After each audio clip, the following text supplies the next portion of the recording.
Renos Rologas. I'm the Head of Account Management of FCM in Australia, and it's great to be here this morning. Welcome to our panel on responsible travel, and thank you to Mel and JK for some great sessions prior to this. Clearly we got the memo to dress smartly, whereas Tom Wally got a different memo about wearing t-shirts. We've got a great session ahead this morning, really insightful, interesting. It's a hot topic for a lot of customers at the moment. Before we get into the session, I'd like to invite you to participate in a quick poll. So on your Air device, click the poll icon, and we want to ask the question, within your organisation, where are you at in your responsible travel journey? Now, whilst you're doing that, I want to introduce our two fabulous guests that will join us today. Firstly, someone that I've worked with for a long time in the travel industry, Renae Trimble, Chief Commercial Officer at Accor. Good morning, Renae. Good morning. Thanks for having me, Renos. And thanks for joining us. And also joining us this morning is Jeff Elliott. He's the Environmental Sustainability Change Lead at ANZ. And Jeff, good morning to you as well. Good morning, Renos. Good to be here. Before we get started, let's have a quick look at the poll results. And as we look at it, it's quite interesting, and it's not uncommon for this, is quite a few businesses, 43% in actual fact, are just starting the process on responsible travel. 38% are planning it, and there's not too many that have sort of progressed in the journey. And that's reasonable given this is a complex world of travel as we speak, and we're going to try and unpack some of that today. I'm going to firstly ask Jeff. Jeff, ANZ's a big organisation in a lot of markets. In the responsible travel journey, what does it mean for ANZ, and how are you approaching environmental, social or governance, shaping the experience for your users, and particularly the travel program strategy? So can you just share some insights into where you're at in your journey? No worries. So our ESG growth is generally guided by three main focus areas, so financial wellbeing, housing and environmental sustainability, and that's where the responsible travel really fits into the picture. Now, each year we set public ESG targets and a corresponding works program to support achieving those targets. And through those processes, they're overseen by our board, our Ethics, Environmental, Social and Governance Committee, and our Ethics Responsible Business Committee. So there's a fairly rigorous process when it comes to any of these targets and the works behind them. Specific to our travel program, I suppose I'll highlight a few some good outcomes of recent times. You know, staff education on the environmental impact of their travel has been a high priority. We've had sustainable travel events. We promote our carbon offsetting project up front. I used to get daily emails from staff asking why we're not offsetting. We are carbon neutral, so it is something that we do on a global scale. We've developed an internal carbon levy, so that's ready to deploy and will be facilitated through our booking portal. So shout out must go to Andy Stark for his help on that one. We've increased the granularity and visibility of our environmental reporting to key stakeholders. Instead of just having the financials, we now include the emissions associated with each team's flights. And finally, I suppose we've aligned ourselves with our suppliers that hold similar values and that meet our supplier code of practice. So I'll probably stop there. I could keep talking for a while. We could speak about this all day, right? And I do love how you've really connected the visibility to the end user and making them accountable for their actions. And we're seeing quite a lot of that as well in the community. And also, you know, different things like carbon budgets, etc., that a lot of customers are now looking at rather than an actual dollar value budget. So, you know, we're looking forward to seeing how your journey progresses. And I know you've gone a long way, but there's a long way to go, right? Renae, I'll bring you in as well. I mean, Accor has been recognised many times for being a pioneer in the sustainability area in the accommodation sector. What are some of the initiatives with your Planet 21 program, and how have they benefited the environment and communities, and also helped shape the customer experience and what customers are experiencing in your hotels? Yeah, thanks, Renos. Before I do, I just I'd like to share that today I'm joining everyone from the Eora Nation, also known as Sydney, where I've lived and worked for the last 20 years, a place that is the traditional land of the Gadigal people, past, present and emerging. At Accor, we commit to continue to work to keep country and all of our people safe and nurtured for many years ahead. So getting back to Planet 21 and your specific question, our strategy is, and Planet 21 acting here, and it's built around 4 objectives and 2 key priorities that we've chosen, that we've worked through. So in terms of where we're at today, what the first priority was really an elimination by 2022 of all of our guest-related single-use plastics in hotels. And that's quite substantial. So if you think about things that we've already achieved are slippers, so removing the plastic wrapping from slippers to cardboard sleeves. And that's, circa 20,000 per year, which is significant. We've eradicated already our single-use plastic straws from the business, and that's about 3 million plastics straws per year. Pens, there's 20 million that were normally wrapped in plastic that we have, that we've gone without and changed that and removed the plastic wrapping. And also plastic, the plastic cotton buds and drink stirrers were also eradicated, and that was back in 2018. In terms of targets, we also are looking to, in 2021, our target was to eradicate the single portion, our bathroom amenities from guest rooms. Some of these have been a little bit delayed due to COVID, but we anticipate to eradicate that and focus back on that in 2022. And also the other plan that we want to eradicate in 2022 is the single-use plastics in MICE, food and beverage, and all of our other areas of reception. Yeah, look, it's fantastic initiatives. I've got actually a question for you. How am I going to take plastic shampoo bottles home now when I travel to your properties? I use them all the time, so perhaps those days are over, right? Well, maybe. I think people might still find a way to do that, but it's good that you want to take all the shampoo home, Renos.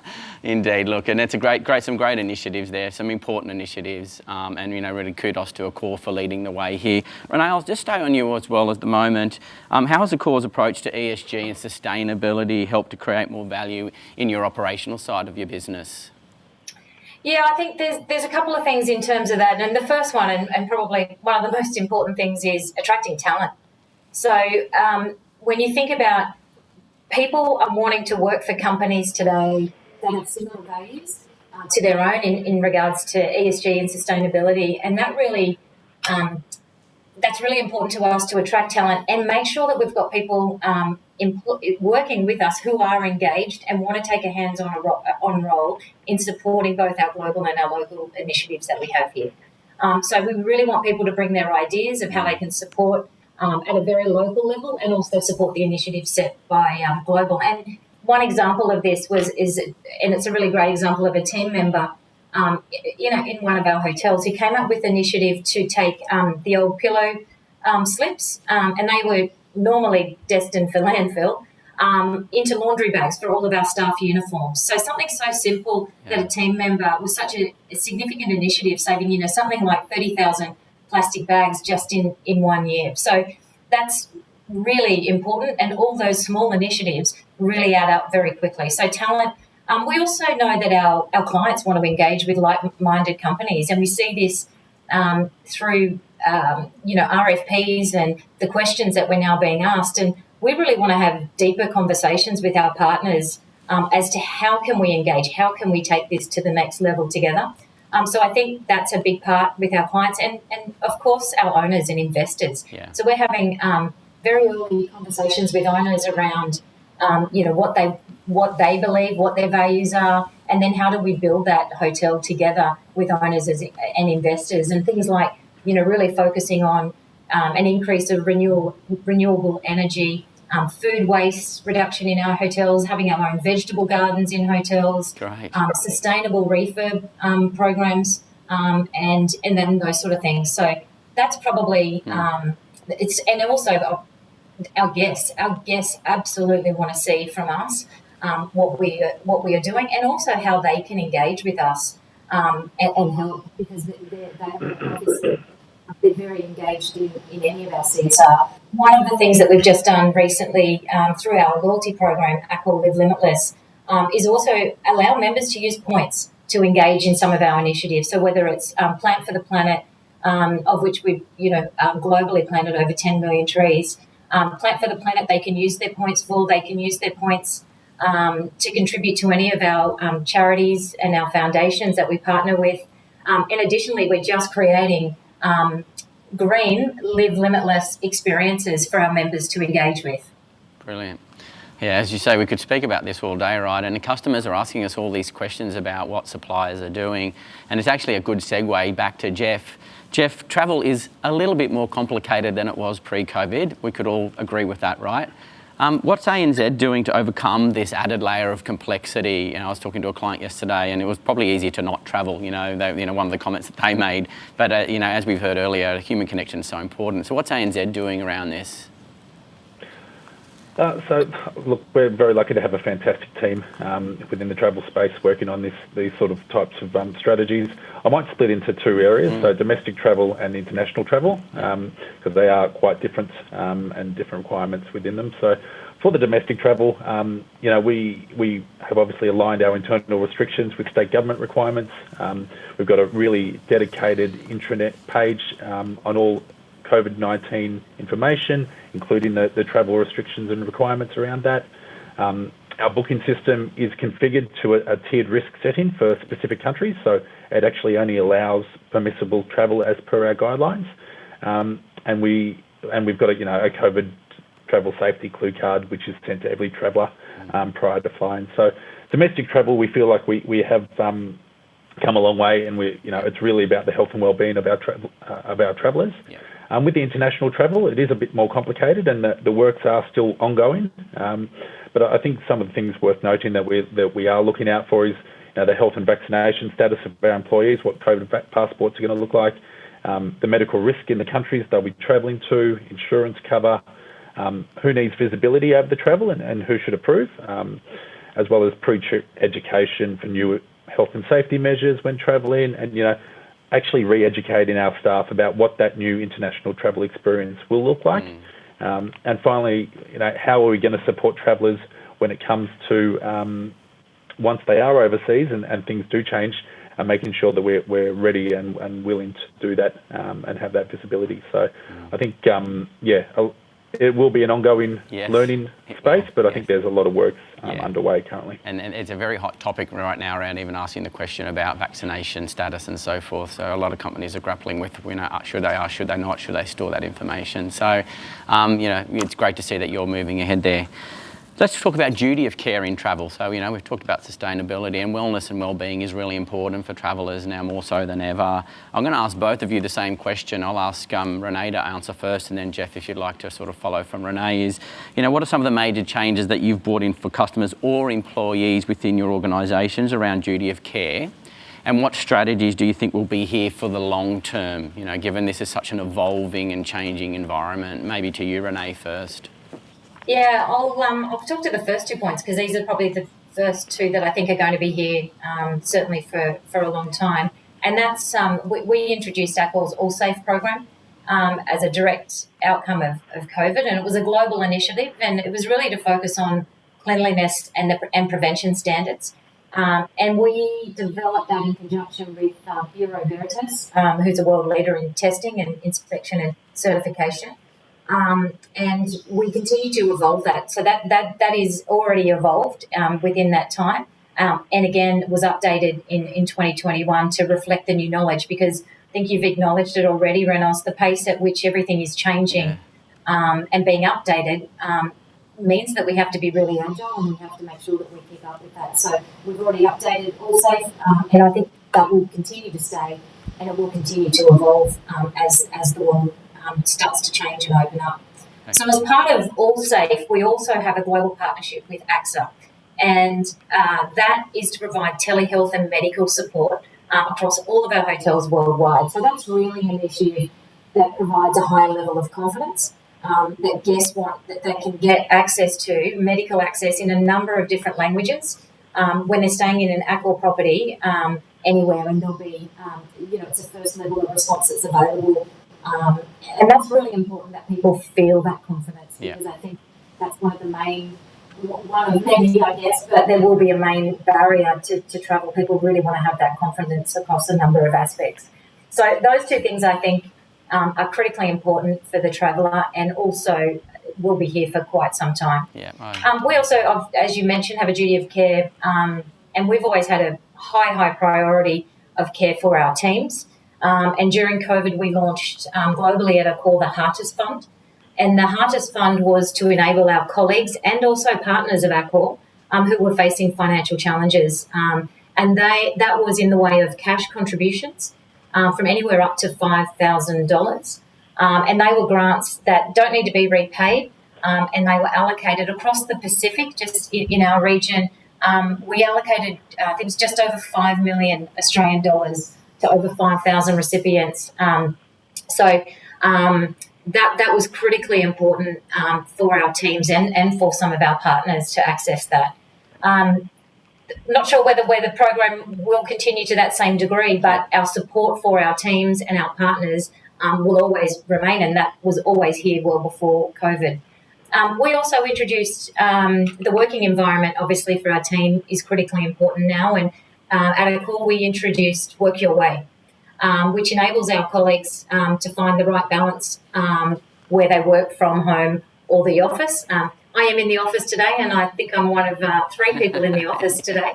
But it really gives everyone flexibility to where they want to work, how they want to work, and be able to fix in. And I think it's the first time we've often heard trying to get the balance, work-life balance. I think it's the first time that we've been maybe able to reset that in a very, very positive way. Yeah. And of course, the other aspect, and I touched on it early, is really the information that we're able to give our partners now through that RFP process.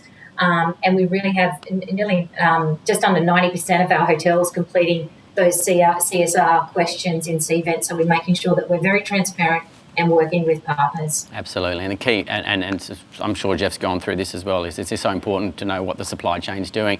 Jeff, to you as well, what's happening in your world around duty of care? So, look, there's 3 main changes that I think are worth noting. So we'll now have a zero tolerance policy on booking. So we've always had a really high compliance of booking through our online travel portal. But now we're no longer going to have any tolerance for anyone booking outside that approved channel. Previously, we are across 33 markets, so the occasional one would slip through. COVID's really brought home the need to have that 100% visibility on the location of every traveller, so we can offer that real-time support when required. So that's been a really big shift, and a lot of work's been done by the teams to implement that change. And I suppose that on the second note of that, it really ensures everyone receives the information that we want to get to them at the appropriate time, and that pre-trip information is extremely important for that duty of care. So that's the first thing. The second thing, we've increased focus and awareness of individual traveller risks. So actually having a tailored approach for each individual traveller is becoming a lot more important. We're seeing, different staff have different requirements and higher risks, whether it's medical reasons, age, etc. So we really want to be able to have tailored information and assistance where required on a more specific arrangement.